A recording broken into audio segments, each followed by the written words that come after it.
What up, MMA fans? What up? It's your boy MMA Blaze back at it again. Here to give my UFC 129 predictions. Let me get this headset right. Alright, now look, you all.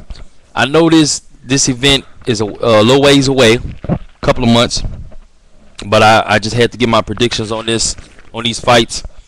Can't resist. So yeah, guys, man. Just found out recently here that Randy Couture is going to be taking on Lyoto Machida, Lyoto Dragon Machida, and I'm not going to lie to you, man. I thought to myself when they made that announcement, I said, look, if Machida is not able to get past old ass Randy Couture, I think it's safe to say that Machida will kind of just be fading away, man. You know, in a sense, you know, that thing that he once had about him is completely gone, and I don't know if he'll ever get that back. So, you know, that he just had that thing at first, like he was undefeatable. It didn't seem like he was beatable, and you know, ever since he suffered those two losses, in my opinion, two losses to Mauricio Shogun Rua, he just hasn't been the same. Now, some can make the argument that Machida did beat Rampage, but they gave it to Rampage anyways, just because Rampage may be a little bit more of a pay-per-view seller, and you know, just more of a big name, more popular fighter. He does do movies. He was in the A-Team. A lot more people are starting to know who he is.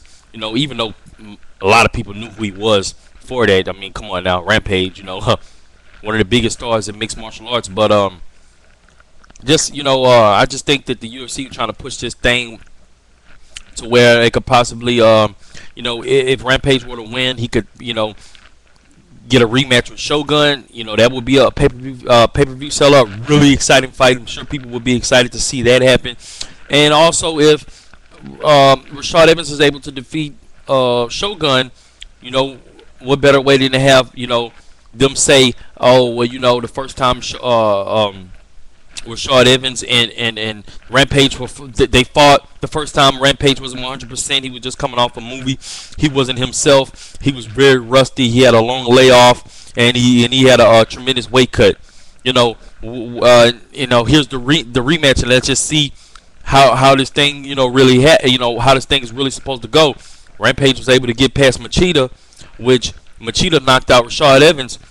You know, so basically that would just, you know, kind of, you know, make people want to see the second fight between Rashad Evans and Rampage, or maybe Rampage and Shogun. So I think that the UFC really wanted Rampage to win this fight, and when you leave a fight that close, even though Dana White always says he has nothing to do with the judges and all that, look, when it comes down to it,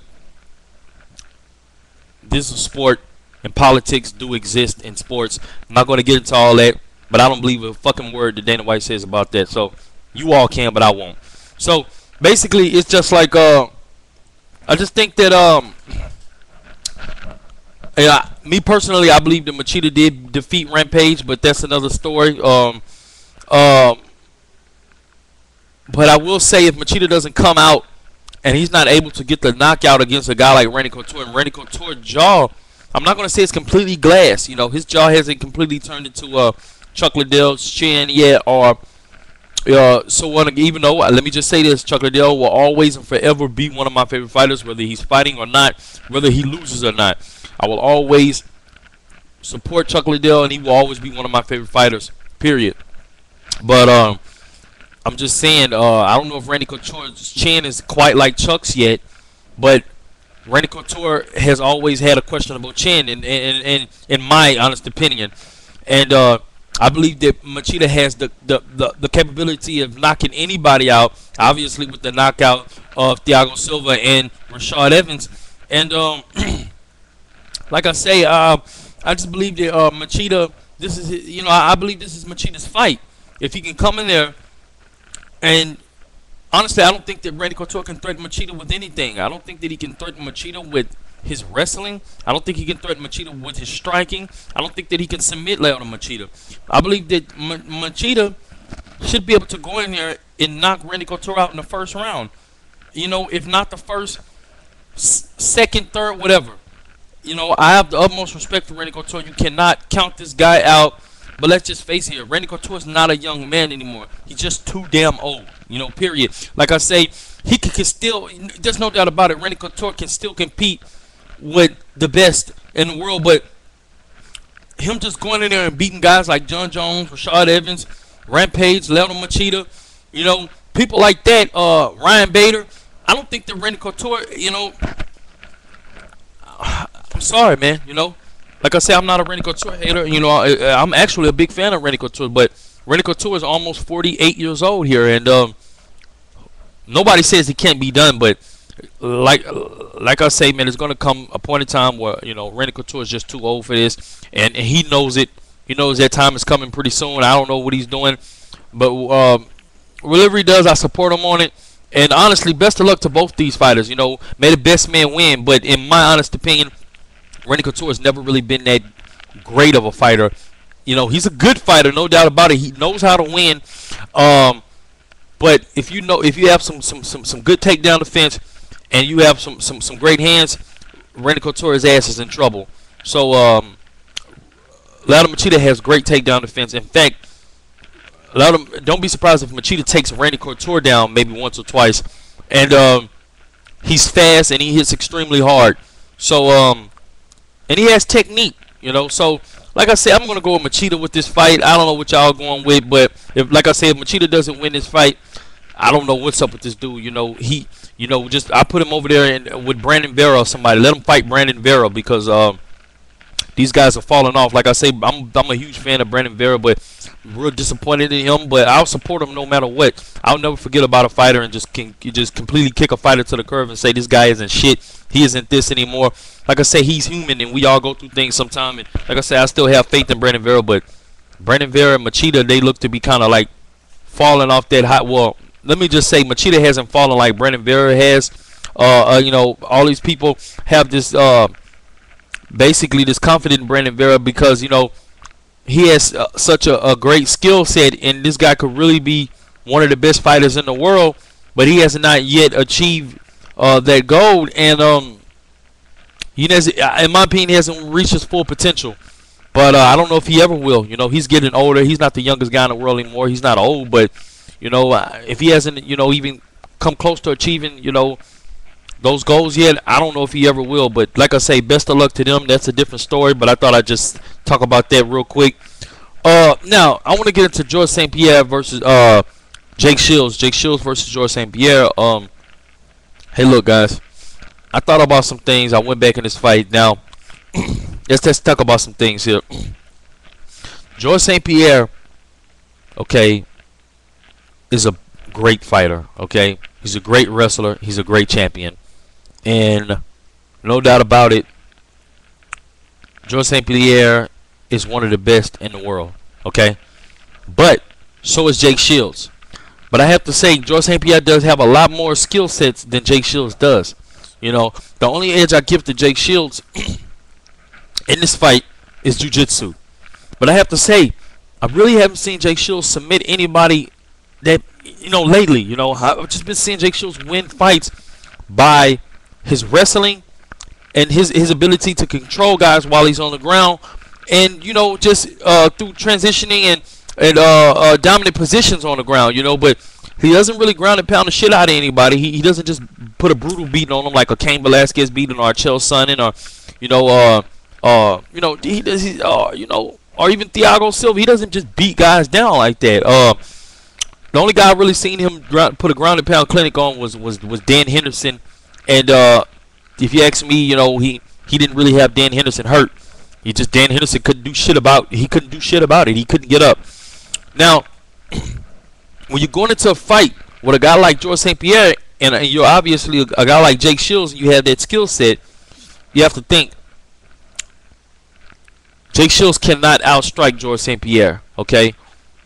If you ask me, George St. Pierre is just a little bit better at wrestling than Jake Shields, because when George St. Pierre goes for the takedown, 99% of the time he gets it. It doesn't really get stuffed that much unless he's fighting a guy like Koscheck or BJ Penn. But even so, that being said, after a while, he still manages to get that takedown. Jake Shields is the kind of guy, he works for everything he goes for. Sometimes he's able to go and get guys who doesn't really have great takedown defense. He's able to take them down with ease. But sometimes when guys have a decent amount of takedown defense, Jake Shields has to struggle for the takedown. But don't get me wrong, he gets that takedown, and he's very, very, very. Let me tell you something. He's not stopping until he gets that takedown. Period. Because he obviously wants to get the fight to the ground because that's what his game is. He's a specialist in jiu-jitsu, and he's not going to give up until he gets that fucking takedown. But sometimes he has to struggle for it. Not all the time, but sometimes he does. And when he does have to struggle for it, by the time he finally does get it, he has to work for submissions. You understand what I'm saying? He's trying to submit you, and he's not able to submit you, and you're able to get back up sometimes, and then he has to struggle to get you back down there again. Then he has to struggle to control you. Sometimes he gasses. You see what I'm saying? And in that period, when he's gassing, it makes it a little bit harder. You know, his hands become a little bit more stiff, and that acid builds up in his arm, and it's harder to submit a guy. So that's the perfect example of what's been really going on with Jake Shields lately. That's why we haven't really been seeing him submitting anybody, because a lot of people that he's fighting have decent takedown defense and submission defense for that matter. Now, I do pick Jake Shields to be the toughest test for Georges St-Pierre right now, as we know. Until we can see this fight, we don't know how tough it's going to be, but I do pick him. And I have to say, guys, I am rooting for Jake Shields. You know, I like Jake Shields. He's one of my favorite fighters. I like Georges St-Pierre as well. But I want to see something different. I want to see a guy go in there and really do it. You know, really give Georges St-Pierre a fight. I want to see a guy go in there and give him a challenge. You know, give him a threat. You know what I'm saying? And I think Jake Shields is that guy. But do I think Jake Shields can beat him? At this point, man, I'm sad to say I really don't see how Jake Shields can beat Georges St-Pierre. Even though I'm going to go with the upset and I'm going to pick Jake Shields and I'm rooting for Jake Shields. But I really don't see how Jake Shields can win this fight unless Georges St-Pierre makes a mistake somewhere and allows Jake Shields to take his back or catch him in some type of a submission. Now, when Jake Shields is not able to get the submission on people, what does he usually do? How does he usually win? The fight by decision, right? By controlling guys on the ground and being able to just continuously take them down. That being said, Georges St-Pierre has the better. Like I said, he's a little bit better wrestler than Jake Shields. He's not way better, but he's a little better. But there's no telling what could happen. Jake Shields could work extremely hard and improve his wrestling and his takedown defense. By that time, you never know, because when you have a lot riding on it, sometimes you just get better overnight. You know, these things can happen. You know, it just depends on how much you want it. But that being said, if Jake Shields is not able to submit Georges St-Pierre, I don't see him being able to take down Georges St-Pierre for 5 rounds and controlling Georges St-Pierre on the ground like he's done other people in the past. Because I'm going to tell you something, Georges St-Pierre does not get tired easily, okay? This guy has one of the best gas tanks in all of MMA. You know, he could possibly be on something. But, yeah. But like I said, you know, this guy, you know, this guy can go, man. You know, he doesn't really get tired. And if Jake Shields gasses like he did in the Martin Kampmann fight and the Yushin Okami fight when he fought him years ago, if he gassed anything like that, I gotta tell you, man, Jake Shields is in some fucking trouble, man, you know, against a guy like Georges St-Pierre. But like I say, I didn't really see Jake Shields being able to take Dan Henderson down and controlling him like that either, even though they say Dan Henderson had some injuries, whatever. I don't know about that. Maybe he did, maybe he didn't. But like I say, if Jake Shields is not able to submit Georges St-Pierre, it's kind of hard for me to see him taking Georges St-Pierre down and controlling him for 5 rounds. Anything's possible. Anything can happen. But if he does, I'm not counting him out. If he does, I'll be really surprised. And that just shows the level of wrestling and grappling Jake Shields is really on.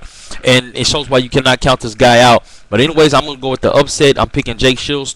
I don't know how he's going to win, but I have a feeling he's going to pull this off some way. But I know the smart choice is to go with Georges St-Pierre. Georges St-Pierre is a much better striker. You know, Jake Shields does have some decent leg kicks. I will give him that. And I think Jake Shields has a pretty decent chance. I know a lot of people think that Georges St-Pierre is going to knock Jake Shields out, but that's not fucking happening.